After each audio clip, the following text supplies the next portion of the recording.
Olá, que bom ter a sua companhia em mais um episódio de Teologia do Corpo, Seed by Seed. Aqui com vocês, Tatiana e Ronaldo de Mello.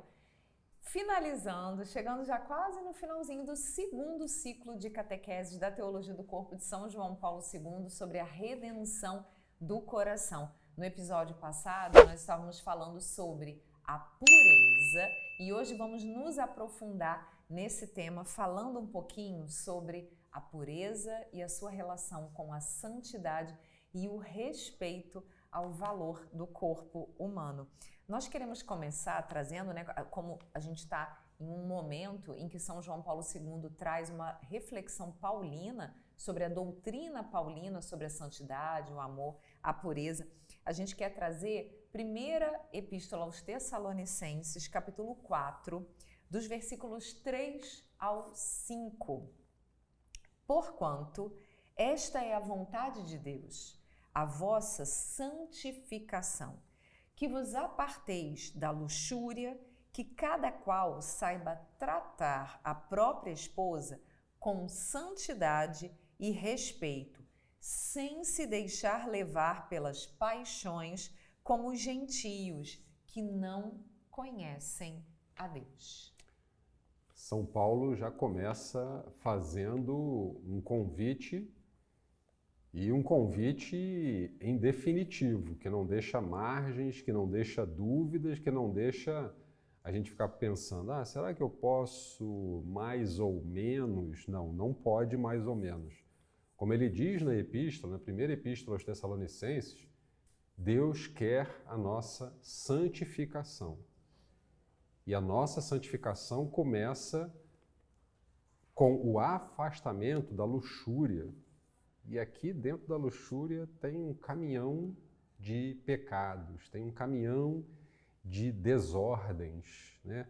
E quando a gente pensa em desordem, a gente pensa em algo que está completamente perdido. Aqui eu retomo novamente São Tomás de Aquino, que vale a pena o estudo. São Tomás de Aquino, quando fala sobre a ordem, a gente percebe que algo está bagunçado, né? Desordem tem a ver com bagunça, com alguma coisa que está desorganizado, que está desordenado. Para que nós possamos ter ordem na nossa vida, 3 são os passos iniciais para o nosso ordenamento pessoal. É a ordem conosco mesmo, a nossa ordem com Deus e a nossa ordem com o próximo. Ordem aqui no sentido, não ordem de dar ordem, mas ordem no sentido de ordenar, de colocar as coisas nas suas corretas posições, nos seus corretos lugares, né? Tem quem é militar, não tem um momento lá que se faz a tal da Ordem Unida? Ordem Unida, bota todo mundo em forma, bonitinho, um atrás do outro, para levar sermão quando precisa. E ainda tem o tamanho, né? Começa do mais baixo, vai para o mais alto, da direita para a esquerda, tem todo, isso é ordenar, para que as coisas fluam da melhor maneira possível. E o São Paulo, quando começa, e o Papa São João Paulo II, ao trazer essa passagem para a gente, de nos santificarmos como sendo algo que é a vontade de Deus, nos afastando da luxúria, ele chama a atenção para 2 palavras muito importantes, que serão as palavras que a gente vai, junto com a pureza, desenvolver nesse episódio de hoje, que são a santidade e o respeito, que até na própria passagem, São Paulo fala que é a forma como nós, homens casados, devemos tratar as nossas esposas, com santidade e com respeito, sem nos deixar levarmos pelas paixões como os gentios que não conhecem a Deus. E mais abaixo um pouco, no mesmo capítulo 4 da primeira carta aos Tessalonicenses, versículos 7 e 8, São João Paulo II vem trazer para a nossa reflexão também.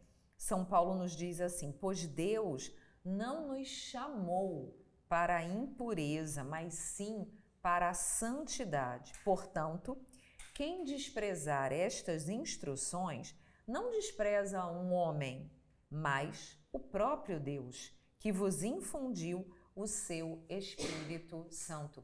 Vejam só, São Paulo falando mais uma vez que Deus nos chamou para a santificação, que Deus não nos chamou para a impureza. Isso tem tudo a ver com o que a gente falava há uns episódios atrás, do apelo que Cristo faz, do chamamento Exatamente. que Cristo faz ao coração do homem. Ou seja, lá no fundo do nosso coração, todo mundo sabe. Não importa a religião, não importa a educação que teve. É uma verdade tão forte inscrita no coração do homem que você pode pegar uma criança que já começa a ter um certo entendimento, né, que já chega mais ou menos numa idade da razão. Você pode pegar uma criança de qualquer cultura, de qualquer época, que você já vê ali, que ela já tem um entendimento, ela já sabe o que é o certo, o que é o errado, o que é o bem e o que é o mal, né? Porque é uma verdade muito forte que Deus mesmo colocou, infundindo em nós o seu Espírito, essa verdade inscrita no coração do homem. E o caminho para chegar, o caminho a ser percorrido para chegar até essa pureza, né? Em contraponto à impureza que o apóstolo São Paulo fala aqui, ela passa por uma atitude de vontade nossa. A pureza é uma atitude de vontade. Eu desejo ser puro. A pureza não é algo inato em mim. Eu nasci completamente puro e angelical. Não, quem nasceu assim foi Nossa Senhora. Você não nasceu assim. Não se iluda. Não caia nessa ilusão. A pureza você pode chegar nela, mas vai ser algo que você vai desejar chegar e viver na pureza. E vivendo na pureza, você alcançará a santidade, como o Papa falou, apontando na passagem de São Paulo, e o respeito, que são as duas consequências. Mas a pureza é algo que eu desejo fazer, eu quero ser puro. E aqui o Papa São João Paulo II está dando para nós as pistas. Qual o caminho que eu posso seguir para viver essa pureza e ser efetivamente puro? A pureza, ela é uma variante da virtude da temperança, que nós falávamos alguns episódios atrás, ou seja, do autodomínio. É como se você pensasse em um pedaço de carvão, né? Um pedaço de carvão bem negro, que quando você pega ele suja as suas mãos. Isso seria a impureza. Isso seria o coração de todos nós, é ou não é? Mas Deus pode purificar o nosso coração, que nos suja, que é opaco, feio e que suja tudo que a gente toca e que suja os outros e as coisas à nossa volta. Ele pode purificar. Afinal de contas, eu não sei se você sabe, mas assim, do ponto de vista físico e químico, um diamante, um dia já foi uma pedra bruta e feia, e escura e opaca, né? Mas com o passar do tempo, e até às vezes com os sofrimentos que ele sofre, ele vai sendo purificado e lapidado. Então, é bonito a gente ver que o Espírito Santo pode fazer isso em nós. De uma pedra bruta e feia, ele pode tirar algo tão transparente e cristalino que a gente nem imaginaria. Essa pode ser também a realidade da nossa vida, a conversão, essa purificação que Deus quer fazer em nós. Então, dando continuidade a essa visão da pureza como uma capacidade que nós temos de ser, cada um de nós tem essa capacidade. Você quer colocar essa capacidade em prática ou você quer deixar essa capacidade adormecida? Porque a pureza será alcançada através de um esforço seu, para que você seja puro. E aqui, novamente, eu retomo São Tomás de Aquino, né? Talvez você esteja falando assim, nossa, nesses últimos episódios você falou mais de São Tomás de Aquino do que São João Paulo II, mas é porque São Tomás de Aquino, de fato, tem muita ligação com essa temática que o Papa São João Paulo II traz para a gente e que fica difícil não mencionar. Só que nesse caso foi menção do próprio Papa São João Paulo II. O próprio Papa São João Paulo II, na catequese, fez essa menção a São Tomás de Aquino. Então aqui o Papa São João Paulo II me deu uma ajudazinha para eu poder falar sobre São Tomás de Aquino. Mas o que São Tomás de Aquino fala sobre a pureza? Ele diz o seguinte: a pureza, ela é uma faculdade, porque eu desejo ou não ser puro, que deve ser dominada, orientada e capacitada para agir conforme as virtudes. Eu tenho conhecimento de quais são as virtudes. A gente falou muito da temperança, que leva ao domínio de si. Para que eu chegue à pureza, eu preciso dominar ela, eu preciso orientar ela, eu preciso capacitar ela, a fim de que essa pureza, aí sim, possa ser atribuída ao homem. Lembra que ainda agora a gente falou? Não se iluda, você não é puro por natureza. Pura por natureza é Nossa Senhora. Mas você pode ter a pureza atribuída a você se agirmos como São Tomás de Aquino fala aqui e o Papa São João Paulo II retoma as suas palavras. Precisamos, de fato, desejar, fazer com que essa pureza seja trabalhada em nós, orientada, capacitada, porque só assim a pureza vai aflorar. É como plantar uma semente de uma árvore sem regar ela, jogar ela, nem botar embaixo assim da terra, só jogar ela assim no chão, onde tem uma terrinha, mas não regar, não fazer um buraquinho, cavar e jogar uma terrinha por cima, não adubar a terra. Esse é o trabalho que a gente precisa fazer com a pureza do nosso coração, para que ela efetivamente floresça e nos torne puros. E além da pureza, São João Paulo II, nesse trecho, ele também fala sobre a questão do respeito, a importância do respeito, ou seja, de darmos o devido valor ao outro, preservar, proteger o outro. Tanto que ele cita, primeira carta de São Paulo aos Coríntios, capítulo 12, dos versículos 22 ao 25. Pelo contrário, os membros do corpo que parecem mais fracos são os mais necessários, e aqueles que parecem menos dignos de honra no corpo são os que cercamos de maior honra, e os nossos membros menos decentes, nós os tratamos com mais decência. Os que são decentes não precisam de tais cuidados, mas Deus dispôs o corpo de modo a conceder maior honra ao que é menos nobre, a fim de que não haja divisão no corpo, mas todos os membros tenham igual solicitude uns com os outros. Realmente, né? A gente às vezes não para pensar nisso. Aquelas partes do nosso corpo que são consideradas as menos decentes são aquelas com as quais a gente precisa ter mais decência. Eu ouvi uma vez, se não me engano foi o Jason Everett, que é um dos teóricos, né, que fala sobre a teologia do corpo americano, ele trabalha muito com jovens e tal. Ele falou que muitas vezes o problema não é pano de mais. Aliás, o pano de menos, quando a gente usa pano de menos, o problema não é porque mostra de menos, é porque mostra demais. Mostra demais aquilo que a gente deveria, na verdade, proteger e guardar. Tudo aquilo que é mais sagrado e mais importante, a gente sai mostrando por aí. A gente guarda, a gente protege, a gente preserva. É só você olhar, por exemplo, a Eucaristia. A Eucaristia, ela é protegida, ela fica num tabernáculo guardado. Em muitos lugares existe adoração perpétua para não deixar Jesus sozinho, desguardado, desprotegido. É ou não é? O sacrário fica trancado, a chave. É para quê? É para a gente não ter acesso? Não. É para proteger aquilo que é sagrado.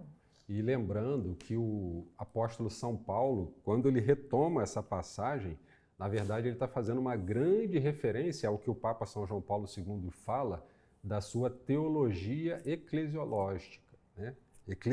Que fala sobre a eclesiológica, falar direito. Por quê? O São Paulo está falando aqui sobre a igreja e cada um de nós enquanto membros da igreja. Mas ele também faz esse paralelo com o corpo humano porque funcionam da mesma forma. A igreja é como um corpo, né? Cada membro tem até aquela música, né? Tem. Tua igreja é um corpo, é justamente baseada cada membro aqui é diferente. Em Coríntios 12. E cada membro, sendo diferente, tem uma função diferente. E é interessante a gente fazer Um outro paralelo com um outro livro que eu meditei, estudei, ele fala algo muito interessante. Nós, no dia a dia da nossa vida, quanto mais próximos do entendimento, quanto mais próximos da razão, quanto mais próximos do sobrenatural, ou seja, quanto mais próximos de tudo aquilo que se passa na nossa cabeça, na nossa mente, mais nobre a coisa é. Por quê? Porque mais eu vou saber a verdade e mais poderei agir de acordo com a verdade. Então, a minha mão, ela é muito importante para o meu corpo, mas ela não me dá essa capacidade de discernir, de entender, de amar, de raciocinar sobre. Então, a minha mente permite isso. Então, quanto mais próximo da mente eu estou, quanto mais eu considero aquilo que a minha mente me leva a refletir, a sentir, a desejar, melhor para mim. Isso é fazendo uma análise geral da minha capacidade intelectual, da minha capacidade de pensar, de querer desejar, de refletir, de meditar, e agora levando isso para o corpo. Pensem só, os nossos órgãos do nosso corpo, os membros do nosso corpo, são muito importantes.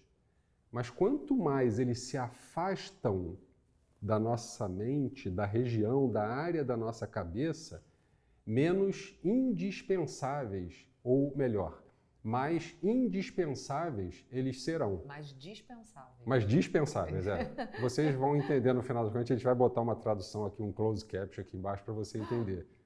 O que isso significa? Você já deve ter ouvido falar de alguém que tenha morrido de morte cerebral. Por quê? O cérebro parou de funcionar. Vai parar o corpo. Você já ouviu alguém falar que morreu de morte pesal? Ou morte pernal? Ou morte joelhal? Ou morte mãozal? Não. Por quê? Porque quanto mais distante do centro do comando do nosso corpo, mais dispensáveis os membros são. E quanto mais nos aproximamos desse centro de que nós somos, mente e coração, mais indispensáveis. Essa região aqui, então, tem órgãos que são vitais para nós. E sem eles, a gente, de fato, não sobrevive. E quando a gente faz essa comparação do corpo humano com a igreja, quanto mais próximos, enquanto membros da igreja, mais vivos, mais irrigados de sangue, mais irrigados do Espírito Santo nós estamos. Com o corpo acontece a mesma coisa. A irrigação da ponta dos nossos pés ela é muito mais difícil do que a irrigação do nosso coração, do nosso pulmão, do nosso cérebro, porque está tudo nesse centro. Então, esse grande objetivo que o Papa São João Paulo faz, eu faço esse paralelo para que a gente entenda que precisamos nos deixar levar e nos orientar e nos capacitar por aquilo que de fato vai nos ajudar a nos orientar.